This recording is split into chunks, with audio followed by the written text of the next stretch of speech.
하나님께서 여러분의 가정을 또한 위로해 주시기를 간절히 바랍니다. 새해를 준비하면서 2022년도 우리가 지속적으로 간직해야 될 말씀이 무엇이냐고 하나님께 묻고 기도하는 가운데 하나님께서 부족한 종의 마음에 주신 말씀이 이사야 40장 1절의 말씀입니다. 위로하라, 내 백성을 위로하라. 하나님께서는 우리 교인들 가운데 위로받아야 될 사람이 많다고, 마음이 상한 자들이 많다고, 마음이 찢긴 자들이 많다고 말씀해 주시는 것 같습니다.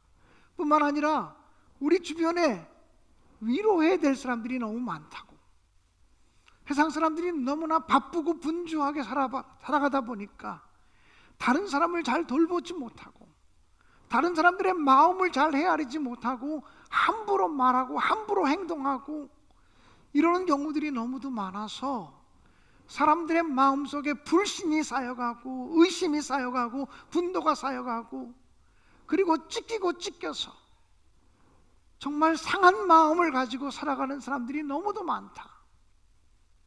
그들 모두에게 하나님의 위로가 필요하다고 말씀하시면서 더구나 코로나 팬데믹 상황을 2년 가까이 지내오면서 지치고 힘들어하는 백성들에게 하나님의 위로를 전해주라고 하는 그런 마음으로 저에게 이 말씀이 다가와서 위로하라, 내 백성을 위로하라고 하는 말씀.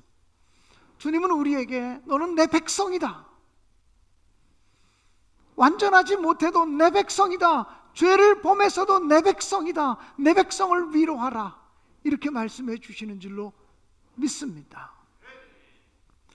여러분, 이사야 선지자가 이사야 40장에서 위로하라, 내 백성을 위로하라고 하는 말씀을 선포할 때 그때 상황은 이스라엘 백성들이 바벨론의 포로로 잡혀가서 포로 생활을 하던 시기였습니다. 낙심하고 절망하고 좌절하고 그리고 앞이 보이지 않는, 희망이 보이지 않는, 장래가 보이지 않는 그런 암울함 속에 있을 때 이 말씀이 선포되어진 것입니다. 오늘 성경 본문 이사야 40장 2절은 이렇게 기록되고 있습니다. 너는 예루살렘의 마음에 닿도록 말하라. 여러분, 예루살렘의 마음에 닿도록이라고 하는 말이 뭐냐면 원문의 의미를 가지고 이야기하자면 부드럽고 다정한 말로 그리고 확신 있는 언어로 말하라고 하는 말이에요. 무엇을 말하느냐라고 하는 것도 중요하지만 어떻게 말하느냐라고 하는 게 중요해요. 아무리 좋은 말이라도 내게 들리는 소리가 거칠게 들리면, 내게 들리는 소리가 사납게 들리면 그 소리로 위로받지 못합니다. 그래서 주님은 이사야 선지자에게 이스라엘 백성들에게 말하는데 예루살렘 사람들의 마음에 닿도록 말하라는 거예요. 여러분, 아무리 다른 사람들이 무슨 이야기를 해도 내 마음에 안 닿을 때가 있잖아요. 하나님의 위로가 이스라엘 백성들의 마음에 와닿도록 말하라. 다정한 소리로, 부드러운 소리로, 그러나 확신 있게 말하라고 하는 말이에요. 오늘 하나님께서 여러분 한 사람 한 사람에게 정말 부드러운 소리로 말씀하시고 다정한 음성으로 들려주시고 그리고 확신 있는 언어로 걱정하지 말아라, 염려하지 말아라, 이렇게 말씀해 주시기를 주님의 이름으로 간절히 축원합니다. 우리는 인생을 살아가면서 다른 사람의 마음도 잘 알지 못하지만 내 마음도 잘 알지 못할 때가 있습니다. 그런데 예레미야 29장 11절에 보면 이렇게 기록이 되어져 있습니다. 여호와의 말씀이니라. 너희를 향한 나의 생각을 내가 아나니, 너희를 향한 나의 생각을 내가 아나니 평안이요 재앙이 아니니라. 너희에게 미래와 희망을 주는 것이니라고 말했습니다. 바벨론 포로기에 이스라엘 백성들은 포로 생활을 70년 가까이 하면서 하나님이 우리를 버리셨지, 아니면 하나님이 우리를 잊어버리셨지, 이렇게 생각을 했습니다. 그런데 하나님은 이사야 선지자를 통해서 이스라엘 백성들에게 위로의 말씀을 건네주시면서 그들을 절대 잊지 않고 있다고 하는 사실을 강조합니다. 그리고 이스라엘 백성들을 향한 하나님의 생각은 평안이요 재앙이 아니라고 하는 사실을 말합니다. 그리고 현재가 아니라 미래의 소망을 주려는 생각이라고 하는 사실을 말씀합니다. 지금 고통 가운데 있는 사람이 있습니까? 포로 생활하는 이스라엘 백성들처럼 지금 무언가에 매여 있고 묶여 있는 사람들이 있습니까? 분명히 하나님께서 우리에게 말씀하십니다. 너희를 향한 내 생각은 평안이요 재앙이 아니니라. 그리고 현재보다는 미래의 소망을 주려는 생각을 품고 있다고 말씀하고 있습니다. 그러므로 저와 여러분의 삶이, 우리의 가정이 여호와의 손안에 있다면 분명히 하나님은 평안을 주실 것이고, 그리고 지금은 고난이요 지금은 고통이라고 할지라도 분명히 하나님은 장래의 소망을 주는 놀라운 역사를 이루실 줄로 믿습니다. 오늘 성경 본문에 보면 이사야 선지자가 외쳤던 메시지는 크게 두 가지입니다. 너희 노역의 때가 다 지나갔다. 너희 수고의 때가 다 지나갔다.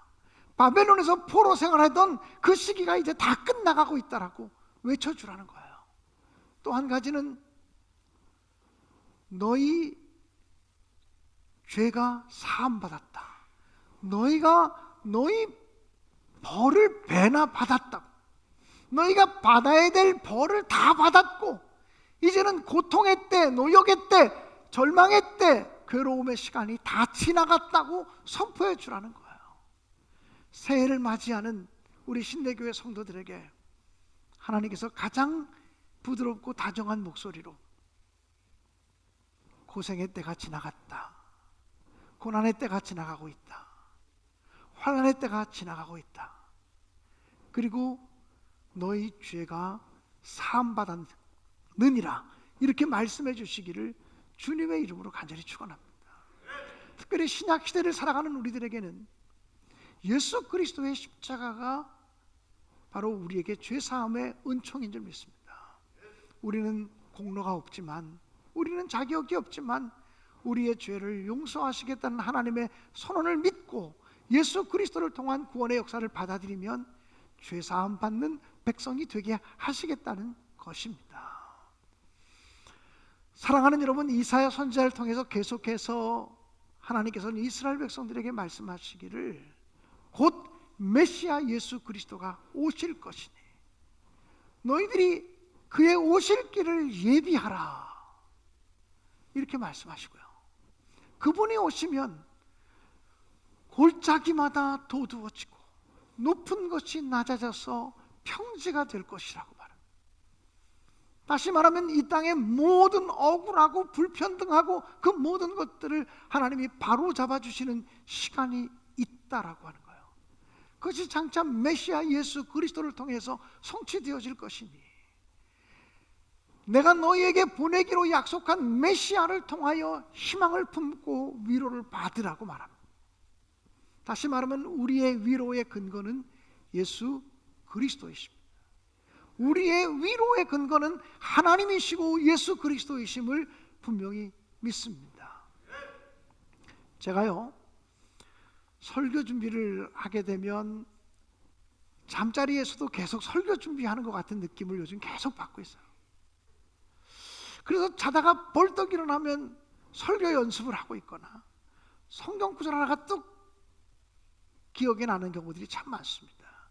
오늘도 새벽 5시 반쯤에 눈을 딱 떴는데 찬양 가사 하나가 생각이 났고 그냥 입에서 계속 흥얼흥얼거려지는 거예요. 그리고 일부 예배 교회 올 때까지 계속 그 찬양의 가사가 제 입에서 흥얼흥얼거려지는 거예요. 왜 이 찬양의 가사가 내 입에서 흥얼흥얼거려지지? 근데 가만히 생각해 보니까 오늘 말씀과도 정말 맥을 같지 않은 그런 찬양이라고 생각이 되어졌어요. 그 찬양을 여러분에게 들려드리고 싶은데 이런 찬양의 가사입니다. 왜 슬퍼하느냐, 왜 걱정하느냐, 무얼 두려워하느냐, 아무 염려 말아라. 큰 어려움에도 큰 아픔이 있어도 이젠 아무 걱정하지 마. 내가 널 붙들어 주리. 내가 너와 항상 함께 하리라. 내가 너를 지키리라. 실망치 말고 나를 보아라. 나는 너의 하나님이라.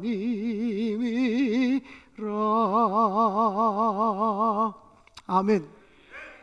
사랑하는 여러분, 이 찬양의 가사가 제가 지금 3부 예배에 들어오기 전까지 수십 번도 제 입에서 웅얼웅얼거리면서 불렀던 찬양입니다. 왜 슬퍼하느냐, 왜 걱정하느냐, 무얼 두려워하느냐, 아무 염려 말아라. 큰 어려움에도 큰 아픔이 있어도 내가 너를 지켜주마. 내가 너와 함께하마. 이렇게 말씀하십니다. 사랑하는 여러분, 가끔 사람들에게 예수 믿으세요, 교회 다닙시다 라고 얘기하면 교회가 실망스럽고 예수 믿는 사람들이 실망스러워서 교회 다닐 수가 없다고, 예수 믿을 수가 없다고 이야기하는 사람들의 소리를 들을 때가 있습니다. 저는 그런 사람들이 그런 얘기를 하면, 교회에 대해서 부정적인 얘기를 하면 저는 무조건 정말 죄송하다고, 정말 미안하다고 제가 사과를 합니다. 그리고 나서 그 다음에 꼭 들려주고 싶은 이야기가 있습니다.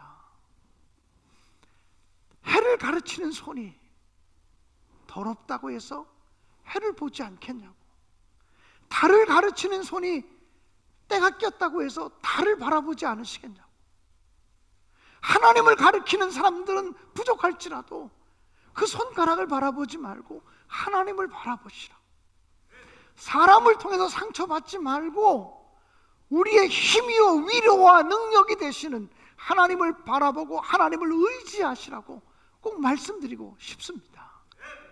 사랑하는 여러분, 상한 마음, 아픈 마음 있어도 주님을 바라보시고 우리의 구원자가 되시고 대속자가 되시고 위로자가 되시는 주님을 바라보시고 메시아 예수 그리스도를 통해서 평화를 주시겠다고 약속했으니 그 주님을 바라보는 마음으로 위로받으시기를 주님의 이름으로 축원합니다. 또 오늘 성경 본문은 이렇게 얘기합니다. 너희는 들의 풀과 같고 인생의 모든 아름다움은 들의 꽃과 같다. 즉 모든 사람들은 들의 풀과 같다는 거예요. 그리고 풀은 마르고 꽃은 시드나 우리 하나님의 말씀은 영원히 서리라 하라. 이 말씀을 선포하라는 거예요. 절망 가운데 낙심 가운데 있는 이스라엘 백성들에게 사람들은 다 풀과 같고 그들이 인생을 살면서 누리는 기쁨과 즐거움과 아름다움은 풀의 꽃과 같다. 근데 그 풀의 꽃이 오래 가냐 말이에요. 풀은 마르고 꽃은 시들 것이지만 여호와 하나님의 말씀은 영원할 것이라고 선포하라는 거예요. 다시 말하면 우리의 위로의 근원은 뭐냐면 하나님의 말씀이라는 거예요. 그러므로 변치 않는 하나님의 말씀을 붙들고 위로받으시기 바랍니다. 사람은 변하지만, 사람은 변덕스럽지만 하나님은 변하지 않습니다. 변함이 없는 우리와 함께 하겠다고, 내가 너를 지켜주겠다고, 내가 너를 도와주겠다고 말씀하신 그 하나님의 말씀을 의지해서 위로받고 승리하는 삶을 모두가 살아갈 수 있게 되어지기를 간절히 축원합니다. 한 3, 4년 전에 독립영화로 제작이 되었던 교회 오빠라고 하는 영화가 있습니다. 우리 교인들에게도 여러 번 소개를 했었는데요, 그 교회 오빠라고 하는 영화에 보면 주인공이 이관희라고 하는 사람입니다. 이관희 집사님은 남자분이고 그 당시에 나이가 불과 한 40살, 39살, 40살쯤 되신 분입니다. 근데 그분이 어느 날 갑자기 대장암 4기 진단을 받았어요. 그래서 여러 번 수술을 받고 그리고 그 고통을 이겨내고 있는데, 아들 하나를 믿고 살아가던 그의 어머니가 아들이 대장암 4기로 죽음의 문턱에 도달했다는 이야기를 듣고 우울증에 걸려서 그의 어머니가 스스로 목숨을 끊는 불행한 일이 생겨지게 됩니다.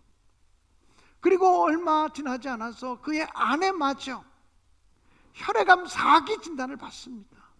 이 모든 것이 1년 동안에 이루어진 일입니다. 1년 동안에 자신이 대장암 4기, 자기 어머니가 절망해서 목숨을 끊고, 그리고 자기 아내가 혈액암 4기가 되어지고, 1년 안에 모두 생겨진 절망의 연속, 고통의 연속이었습니다. 그런데 그 이관희 집사라고 하는 사람은 그 암 환자들의 모임에 가서 이렇게 이야기했습니다. 나는 공대생 출신이라 선천적으로 계산기가 내 머리에 있습니다.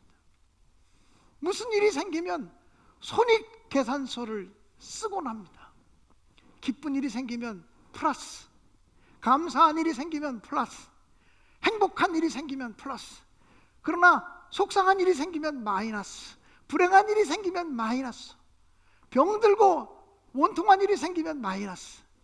그렇게 대차 대조표를 작성해서 비교해 보면 내 인생은 언제나 플러스입니다. 내가 대장암 4기가 되었어도, 내 어머니가 그것 때문에 충격을 받고 스스로 목숨을 끊었어도, 내 아내가 혈액암 4기가 돼서 지금 함께 투병하며 고통당하고 있어도, 내가 받는 고통보다 하나님의 사랑은 언제나 크고, 내가 받는 어려움보다 하나님의 은혜는 너무나 커서 내 인생은 언제나 플러스 인생입니다라고 말합니다.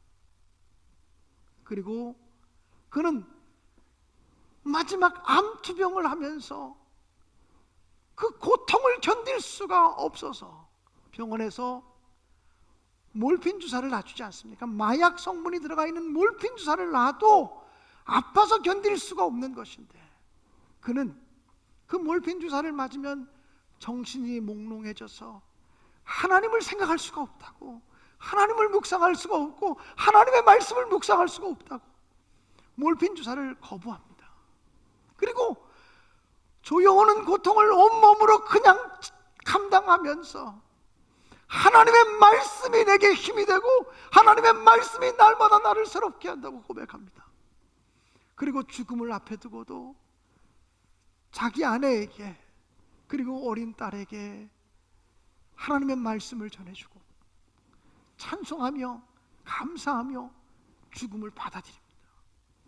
그리고 자기의 인생은 언제나 하나님이 함께 하시고, 그래서 플러스 인생이고 하나님이 함께 하시기 때문에 감사가 넘치는 인생이었다고 고백합니다. 사랑하는 여러분, 주님의 위로가 아니고서는 어떻게 그런 고백을 할 수 있습니까? 그는 권사도 아니고 장로도 아니고 목사도 아닌데 집사에 불과한 사람의 믿음이 왜 이렇게 큽니까?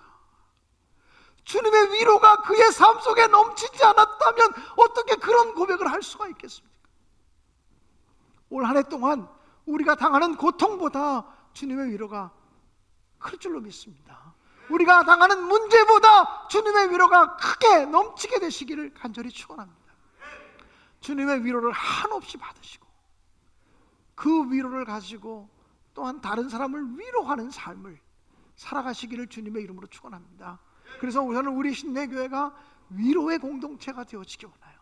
찢기고 상한 마음을 가진 사람들이, 다친 마음을 가진 사람들이 이곳에 와서 성도의 교제를 나누며 찬송하며 기도하며 함께 예배드리며 말씀을 드리며 하나님의 위로가 샘솟듯이 솟아나는 놀라운 역사가 이곳에서 일어나기를 주님의 이름으로 간절히 축원합니다.